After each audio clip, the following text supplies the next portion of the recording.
Hey Kev, let's follow this trail over here. This looks like there might be something waiting down there. All right. Hey, wait a minute. Do you hear that? Yeah, I thought it was just me. What the heck is that? I don't know what that is. Whoa, do you smell that too? That's unbelievable. Hey, look. What the? Hey, look, those branches are moving over there. What the heck is that? Holy cow, is that what I think it is? Look at that thing. Oh my God. It's a freaking Sasquatch.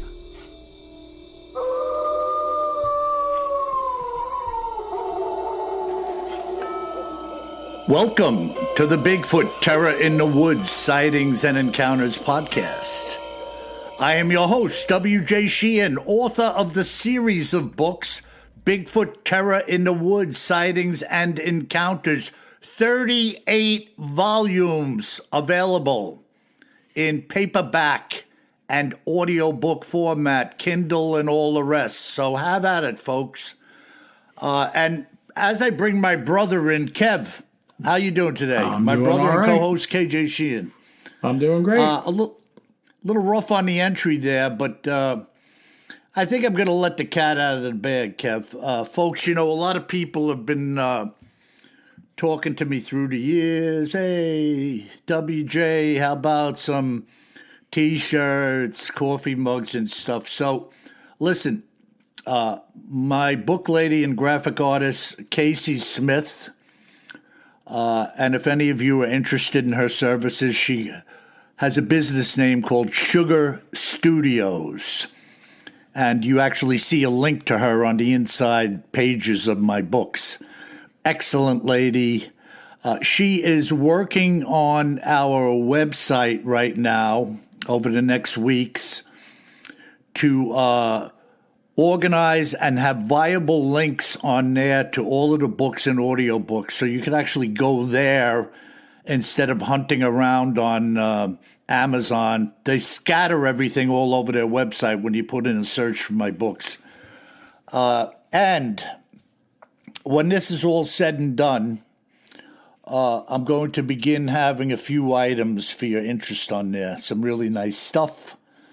We're working on artwork. We're working on using themes from my books.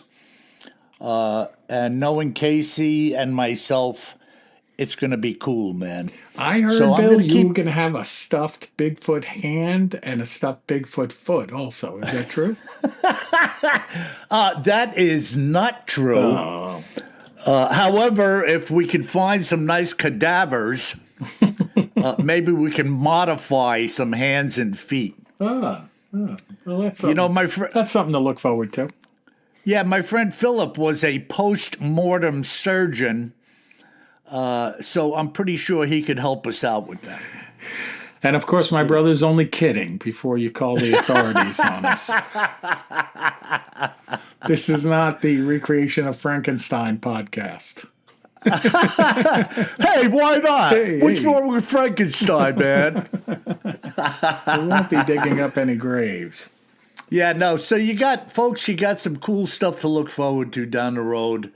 And don't worry, I will be telling you about it. And we'll see what happens. And, important, the website may not be working.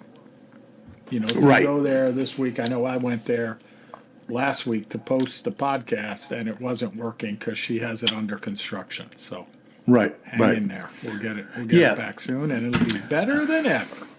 Yeah, and that doesn't mean you shouldn't try, folks. Oh, yeah. If you have something to say to us, you go to the website, hit the contact link. That may be operational, Kev. I'm not sure. That's right. Go to BigfootTerrorInTheWoods.com and put contact us. Yeah, and we love to hear from you. I know later Kev will be going through some emails. Always good to hear from you guys, what you're thinking, what you're seeing, what you know. And we love when you chime in with us. So, my brother, what do we have in our Cryptids in the News and Other Oddities segment today? Well, you know, we've been going to the sky a lot lately, and some of you writing in said that you wanted to get the creep on. More so than the creep in the skies. Yeah. Well, there's nothing wrong with some creep. I've known some in my lifetime. Exactly. And no one's a bigger fan of getting a creep on than me. So, I just try to tell you what's in the news. But today, we're going to get the creep on, and we're going to talk about the Flixton werewolf. And I know that groan means you know this critter. Well, I really don't know much about it. Yeah, the Flixton's from over in England way, right? Yep, England. So it's... Yeah, so I'm dying now. So a lot of what I'm going to report comes from the website from the UK called Walking in the Wolds, WOLDS. And the Wolds is a location on the eastern part of the UK, and it's kind of like grassland prairie lands. They call them wolds, from my understanding. Okay. And Flixton is just outside of a town or city, small city called Scarborough. You've probably heard of. And Scarborough is right on the eastern coast of the UK.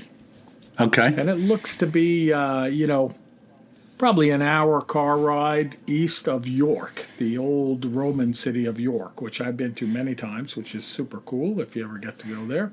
It's got the old Roman wall around it still, and you can walk around the top of the wall. Did you purchase a toga and march around in that? Of course, and I had the leaf crown I made for myself. But I didn't have to purchase a toga. I have a whole wardrobe of togas. I have many multicolored togas at my disposal. I rarely travel without a toga. And a golden sash. Exactly. Well, if you're going to wear a toga.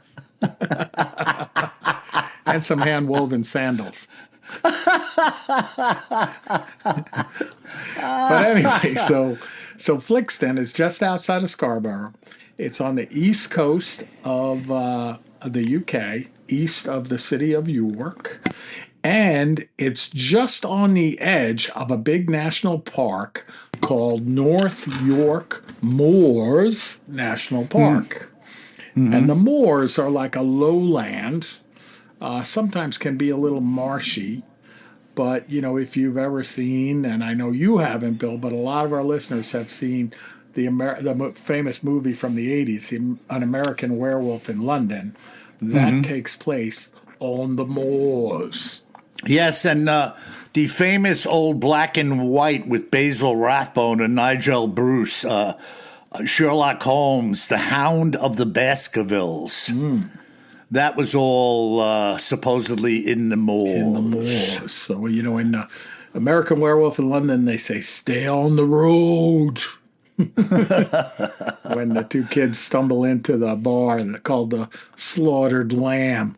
That was as creepy as anything when those kids came in and everybody was giving them the cold shoulder. And they had the pentagraph with the candles on it burning to keep the werewolf away. Oh, my God. And then after they left, weren't they talking like you shouldn't have sent them out there? That's right. It wasn't right. They're going to die. It wasn't right there. to do that. Unbelievable, man. But anyway, so we're here in Flixton, and they have been having sightings there for a very long time. Wow. And what's interesting about Flixton is it's in a bit of a hotbed of different things. Like it's very close to something called Star Carr, and Carr is spelt with two R's, Carr. And I hadn't heard about Star Carr, but it's from the Mesolithic, it's a Mesolithic archaeological site, easy for me to say. And it's about 5 miles south of Scarborough, and it's generally regarded as the most important and informative Mesolithic site in Great Britain. So, for the Mesolithic period, it's as significant as Stonehenge, as they would say, is to the Neolithic period. Okay, and which, I claim ignorance. No, I had to look it up. I know what you're going to ask me. So, which period was before which? Yeah, so that's what Mesolithic is known as the Middle Stone Age. Okay. And that's roughly 10,000 BC to 8,000 BC. Okay. And then Neolithic, which is like where Stonehenge is from, is the new Stone Age, and that's roughly 8,000 BCE to 3,000 BCE. Wow. So okay. both are very long time ago, but New Stone Age came after Middle Stone Age. I wonder what made new and middle. What was the difference? It's usually a shift in how people behaved and a shift in tools. Okay. Okay, so like moving to like agricultural and settled lifestyles with the development of farming, domesticated animals, and more complex tools is the more Okay, modern. then so what happened basically was a Milwaukee plant opened up, and they had sawzalls and hammer chippers and circular saws. When you said Milwaukee, I thought you meant like old Milwaukee, the beer. Everyone Nah, just you know, started and then- drinking a lot and figured, why don't we just stay here? You mean a hand tool plant? Yeah, same thing. Yeah, they had a steel chainsaw distributorship Stanley opened Hammers up. all of a sudden. A True Value store. See, that's why True Value should sponsor us. All right, so let's stay with it here. So you got this Back to the- ancient hotbed very close to this town. And then Flixton itself is also not far, and I apologize to my UK friends and my non-UK friends that are listeners for mispronouncing your town names, because they're impossible unless you heard them before. But Flixton is not far from a town called Hunmanby. And Hunmanby's name is derived from the Saxon word Hundenmanby, which translates to farmstead of the houndsmen. Wow, Yeah, the houndsmen. yeah. Okay. All right. And so I said these tales of the Flixton werewolf went way back in time. It turns out they started in around 940 AD. Wow. Yeah. And there was get this. There was a hostel built in 940 AD in Flixton specifically for the protection of travelers.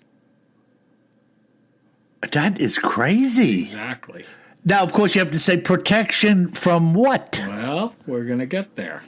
Okay. So in a book that was published in 1798 by a guy named Thomas Hinderwell, which is called The History and Antiquities of Scarborough and the Vicinity, he writes, get this, Flixton, at the foot of the Wolds, was founded in the reign of Athelstan, 924 AD. There was built a hospice for the preservation of people traveling that way that might not be devoured by wolves. There's a certain parcel of land in this vicinity distinguished by the name Wolfland, and on this spot where the hospice anciently stood is now a farmhouse called Spidle. According to ancient custom, the vicar should say a solemn mass at the Spidle Chapel on the 29th of November, which is St. Andrew's Eve. In medieval times, on St. Andrew's Eve, St. Andrew was invoked with a particular prayer to help ward off wolves, which are thought to behave very aggressively on this night. On this night, wolves are supposed to inherit special privileges, are able to eat any animal they want without reprisals, and can converse with humans. Wow. Yeah.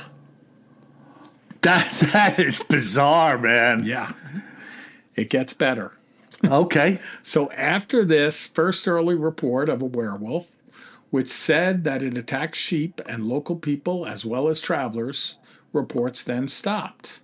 It then doesn't seem to have been reported again for a couple of 100 years or so, or around 1150 AD, when the reports began again, and it was said to have eaten a local shepherd and a young girl, as well as farm animals. Wow. All right. Now it gets really crazy. All right. So we're saying, according to the text, it was responsible. Yes. They're not talking about a pack. No, it's a it. They're saying It's a it. an individual wolf or wolf-like creature and they- was responsible. All right. So you ready to get more creep on? Yeah, I'm ready, man. Another part of the legend is that it was believed the werewolf was connected to a local magician who either used the creature for his own ends or was actually a shapeshifter himself who took the form of the wolf. Wow, what a change in the writing. Exactly. Suddenly we're calling it a werewolf, and now he's penning to page shapeshifter. Shapeshifter. Wow. Yeah, and this is we're not still in that gentleman's book, but this is, in the local Right, lore. a continuum of, what's gone on over there. Right. And then they have another account here. They say that around 1800, a carriage traveling to York, remember I said York is just west of there, was attacked just outside of Flixton by a huge wolf-like creature who first attacked the driver and then the occupants of the carriage, one of whom shot the creature, but apparently he didn't use silver bullets and the creature was unharmed. Wow. Yeah. Man, that is some creepy stuff, boy. And then another gentleman named John Harries published a book in 1974 called A Ghost Hunter's Road Book, and he describes a fearsome beast equipped with abnormally large eyes and, get this, exuding a terrible stench.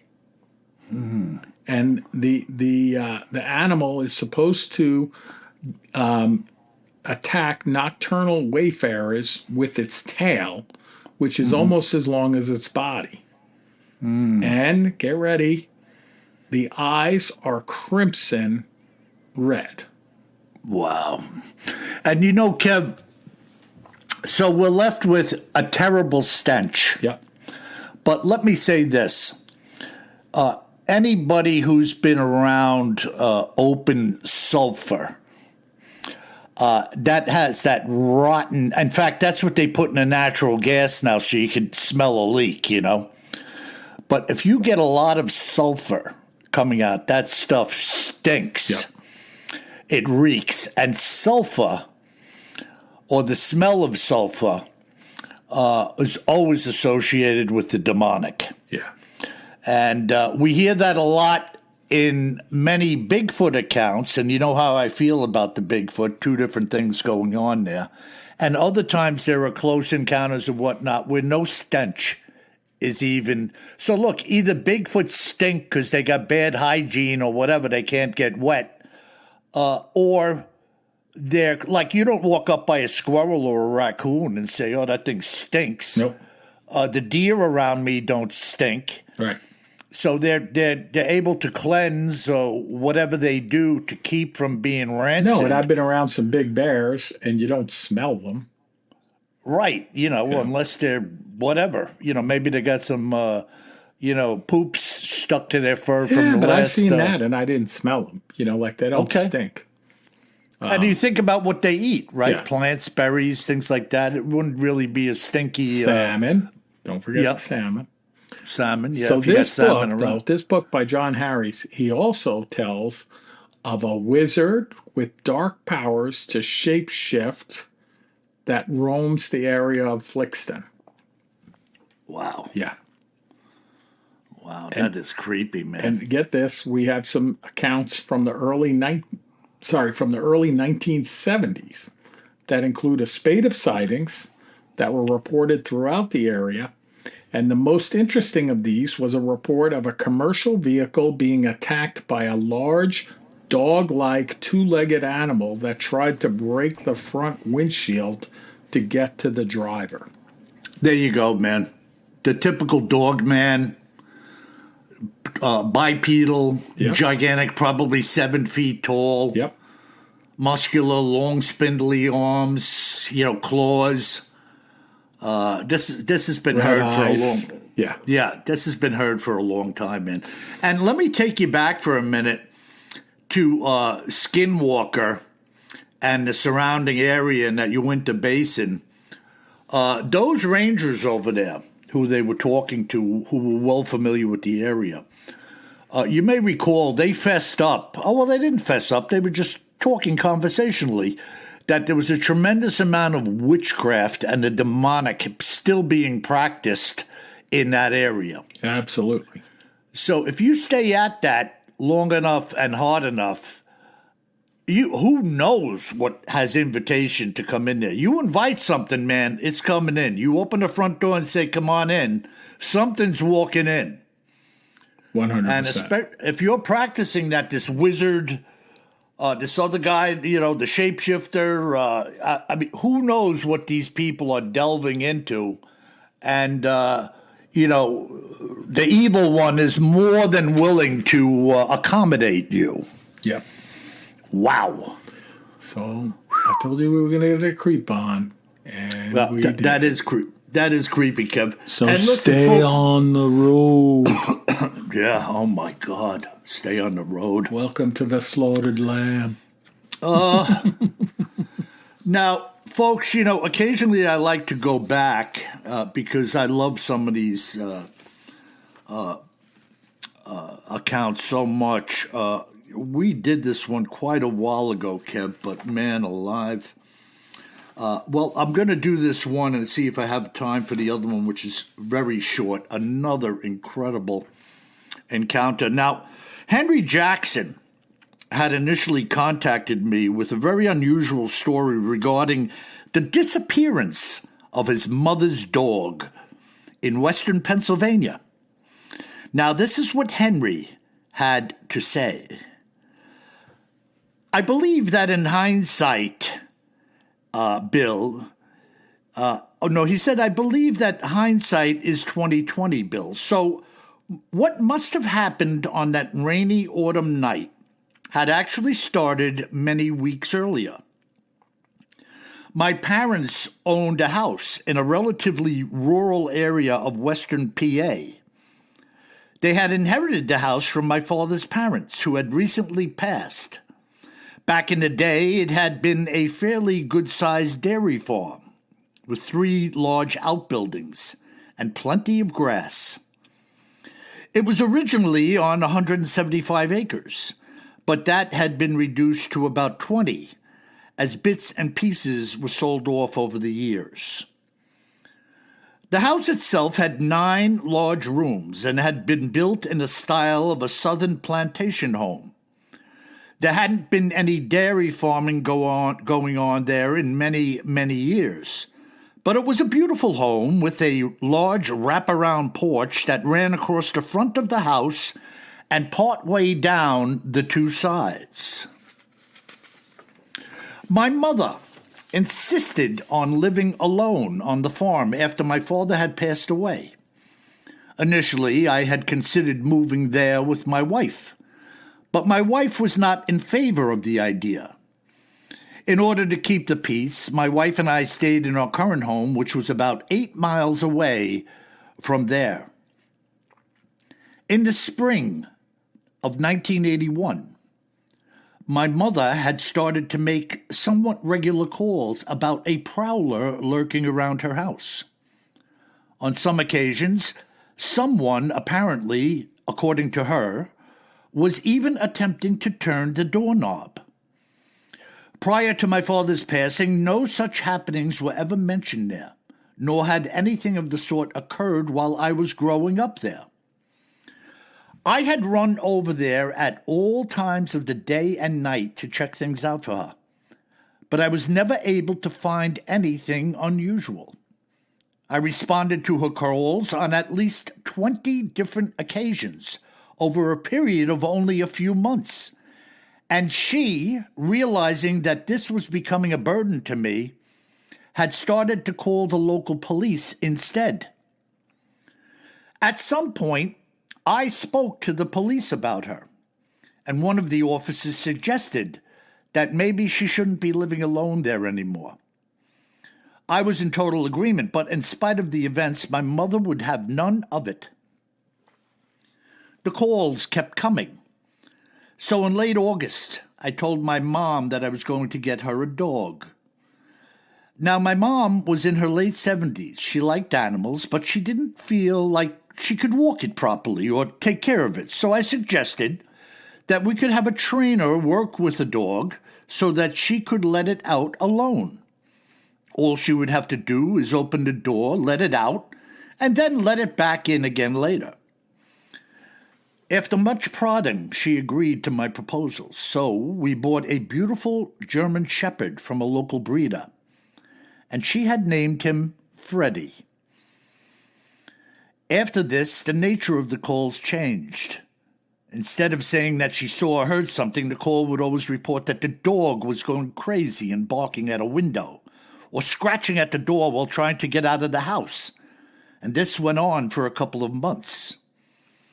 Even though she had a dog, I was still going over there to calm her down and to do a walk around the property.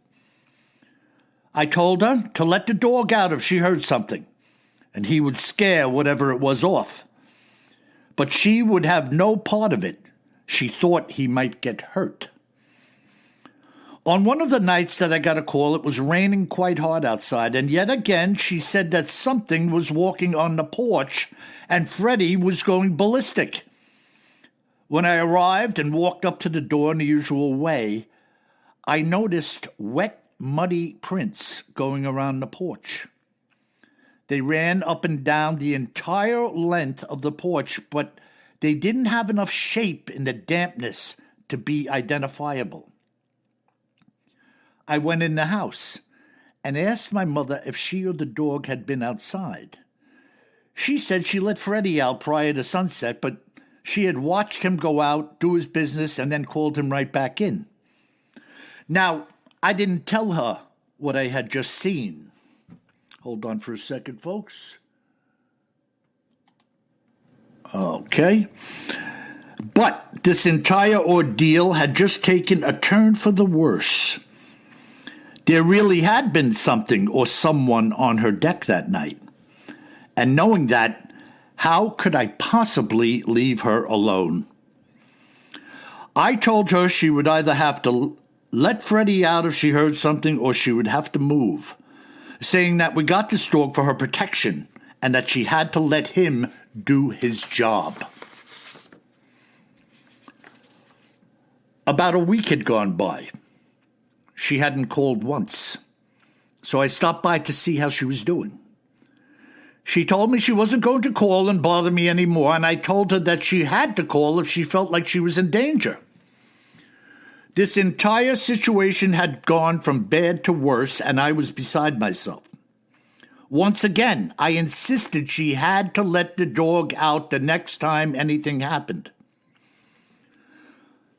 On my way back home, I stopped by police headquarters and told them about the muddy prints on the deck. They said that I had to get my mother out of there, saying it could be a bear and it might break in at some point. I agreed, but couldn't help thinking about her saying something was walking by the window. Bears don't walk around on their hind feet. One stormy night in the fall of '81, the phone rang and I answered it. My mother had a scare and let Freddie out. She said she heard him make a loud yelp outside and that all the barking had stopped abruptly, after which she heard what she thought was a large branch falling onto the roof of the house. I drove her home, went inside and asked where Freddie was. She was crying hysterically and told me that he had disappeared after the yelp. So I went out and called him over and over, but he never came. I couldn't see anything. I told my mother to come and spend the night with us, and that I couldn't leave her alone like this. The next night, we returned to a house with my wife in tow. My wife took my mother inside of the house while I stayed outside. As I walked around towards the backyard, I noticed some large depressions in the soft grass. There were about 6 of them in a line, and they all held a bit of water from the rain. These were massive footprints of some kind, and I put my fingers into one of them, and it was about 5 inches deep. I could see more shallow prints going out into the pasture, so I followed them out for a bit, but found nothing else. I'm just making a adjustment here. As I walked back towards the house, I thought about what my mother had said about a branch falling on the roof, so I looked up, wondering if I could see whatever it was from the yard. Lying in one of the roof's valleys was Freddie's body, and I knew it immediately. I didn't tell my mom or my wife. We brought my mother back to our house, and in private I told my wife I would explain everything later. Well, when I had some time alone, I returned to the house with a policeman. I showed him the dog and told him of what had happened during the night. We put a ladder up to the house to get him down, and he was so heavy that I had to drag him to the roof's edge and let him fall the rest of the way to the ground. The dog's head having been twisted all the way around. I dug a grave behind the barn and we buried him together, the policeman and myself. The policeman took photos of both the dog and the depressions in the ground, and this was a turning point for my mom. She didn't know what I had found, but we had convinced her to stay with us and sell the house. I've been wrestling with this mystery ever since. We like to think we have everything figured out. But when you stand there looking up at a 125-pound dead dog that's been thrown up onto a 35-foot roof, you start to wonder, do I know anything at all? Whoa. What do you think of that, kid? Well, I brought the creep, and you brought the creep. That is a mind blower. That is crazy. So, if it was big footprints, in the soft grass, dog on a roof, twisted neck, 30-foot high roof, yelping and barking, and then everything goes silent, maybe it was considered a threat and was dispatched. Terrifying. It really is freaking crazy. Terrifying. That is an awesome account, Bill. I like that a lot. That's really good. Yeah. I didn't remember it either, so. Yeah, well, you got to revisit these things. Yeah. You got to revisit some of these things because they're uber important. By the way, I don't know if you realized it, Bill. We crossed over the 300 episode mark last week. And that was the last one we launched, the previous one, right? Yep. So we are at, this one is 301. So you can see how I might not remember them all when you think about the fact that I can't remember what I did yesterday. Yeah. And I have people that I talk to on the phone that will mention an account, and it takes me a little bit as they start to talk, then pieces start to come back to me. Yeah. But initially, if you asked me about it, I would draw a blank. Yeah. Now, there are some I know, like signing my name. I don't know why that is. Me too. Some of them really stick with me. Yeah, they're just in my head. But others, I get a refresher, and I'm like, oh, yeah, I remember. And then, it comes back to me, Yeah. Awesome, so Bill. That's great. That's man. it, bro. Yeah, that's a great one. Let's, what do you say? You want to do some listener mail? I do want to do some listener mail. All right, we'll do a couple of them here, one short and one long. The first one comes in from Bill. Not you, though, I don't think, Bill. He gave his last name, but I'm not sure. I don't want to admit to it, but it was me. But it's entitled UFO Video. Okay. And he says, hello, Bill. Notice he doesn't mention me at all. Surprised I'm reading your email, Bill. I probably wouldn't be if I didn't send some of the black-eyed children over to your house. What you gonna do about it, fool? But Bill writes, I have a 2.5-minute video of some strange lights in my sky that my son filmed in Mount Olive, North Carolina. I know where that is. Mount Olive Pickles. We have no idea what it could be. How can I send it to you from my iPhone? So, go ahead. Kev, I actually responded to Bill, and I haven't gotten anything back to him. Okay. Bill, if you're out there, I gave you an alternate email address where you could just forward that link to me. Yep. Or if it's the actual video on his iPhone, you can push the up arrow next to the video, Bill, and forward it to my brother's email address that he gave you. So correct. That's it. Without the link, you can just share the video itself. Kind of like you're texting, but instead of texting, email it. Right, and this happens all the time, Kev. I know. That's why. I wanted to read it because we have this challenge quite a few times. It's good. Yeah. Very good, Bill. So please do send that link out, and when I get it, I'll forward it to Kevin as well. Yeah, absolutely. I want to see this, especially because it's in Mount Olive. Mount Olive. Do you have Mount Olive pickles by you, Bill? I don't, but I do have a jar of Goya olives, and I do have a jar of kosher garlic dills. Well, we have all flavors of pickles, but they come from Mount Olive, and they're called Mount Olive pickles, and they're in the supermarket. But I didn't know how far they shipped them. So I just told you they're not here. All right, keep looking. It's like the Bigfoot, and if you see something, say something.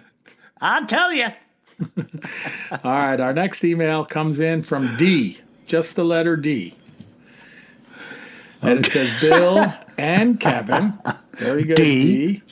Love your show. Been listening about a year after hearing Bill on Coast to Coast with Richard Surratt.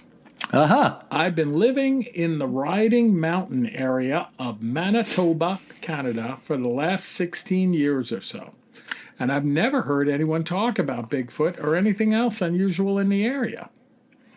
One day, I was working with a younger employee, and he mentioned his interest in cryptids.